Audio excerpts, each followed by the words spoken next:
Hi, and welcome back to Inspired to Game. I'm Sean. And I am Lola. Today we are talking about Happy Heights. This is a little game by Tin Robot Games, who we want to thank for sending us a copy to review.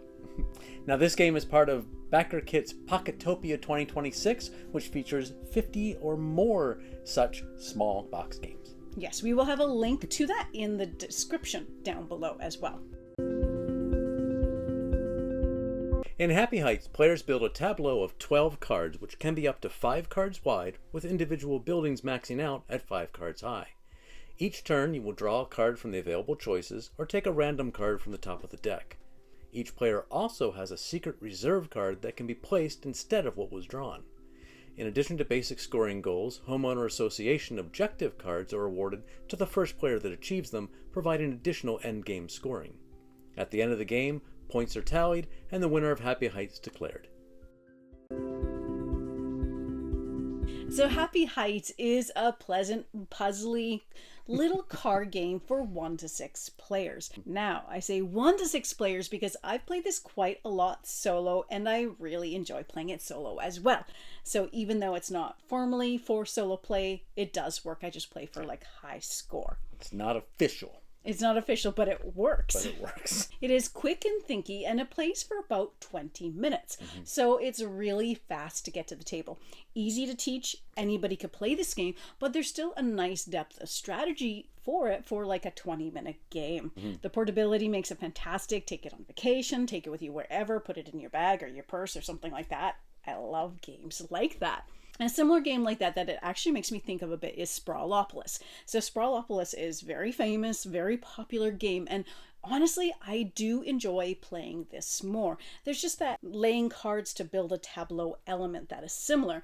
Instead of building a city, you're building buildings. So there's a lot of satisfaction in tucking the various cards.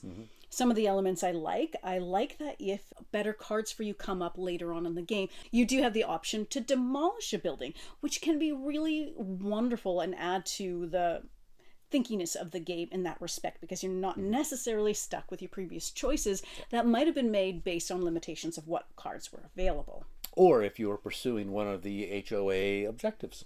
Yes, because here's the thing. Once you get one of those objectives, you get to keep it even if you demolish something and it no longer necessarily fits.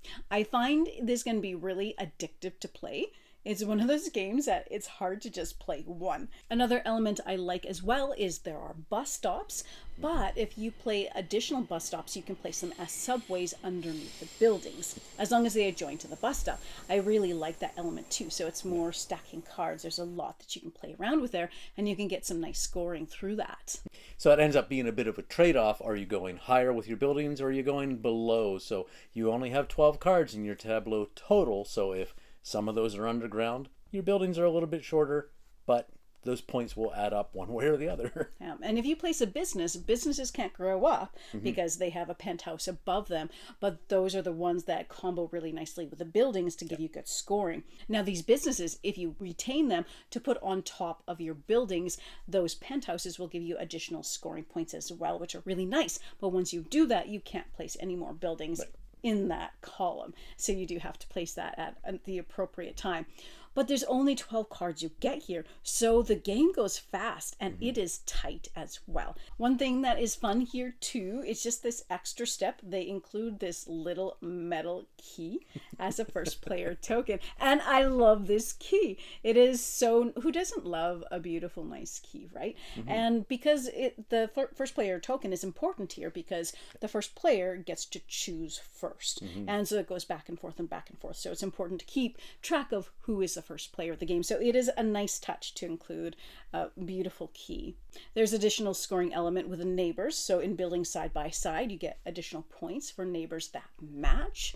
And this leads us into the artwork. We love the artwork. We love the artwork here, and we are completely biased because we are in the game. Yes. And how fun is that? The designer of the game included 5 content creators that he enjoys, and we are one of them. So you will have those 5 creators as some of your neighbors as you're matching them and putting your buildings up. So if you are a fan, that's going to be cool for you, or a fan of any of the other channels as well. Yeah. That will be something that's kind of neat. Collect your creators.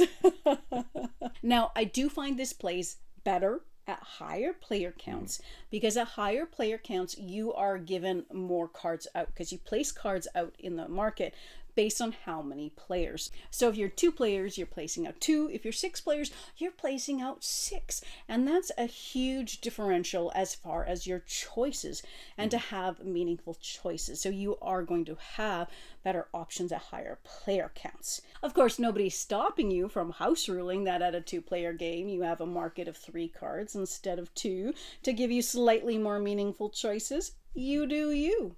And that's meaningful choices. You can always opt out of not taking anything out of the market and just grabbing whatever random card is at the top. But then it's random and you don't know. Yes, but your reserve secret card is a really important element here as well. So you start off with something, nobody knows what it is, but if you wind up placing that card and choosing something else from the market, then that takes its place. So you can choose something in the market, perhaps something that has a penthouse on it that you don't want to place just yet. Put it in your reserve for later, and then play that card that was in your reserve. So just having that 1 card reserve is a really nice release valve for the game, if that's I don't know if that's a good analogy, but in any case, it gives you that extra option. It gives that little bit of playroom with your strategy that is really, really, really nice here. So my final thoughts here, I want to say that Happy Heights is a winner for me. It is a really, really nice addition to our small box game shelf. It's compact, it's quick, but it has a nice thinky depth to it. It's cozy and brings an element of whimsy to it as well. Yes, I agree. This game is a lot of fun to play. Thank you so much for watching today. Don't forget to hang around for the bloopers. And as always, happy gaming, folks. The lips, the teeth, the tip of the tongue.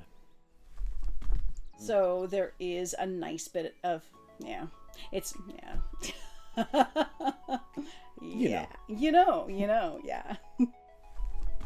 Now these businesses, if you keep them to top up the top. Now the only thing I have to say, for some reason I have lots of things to say. Okay, what are we going from? We go from your yep.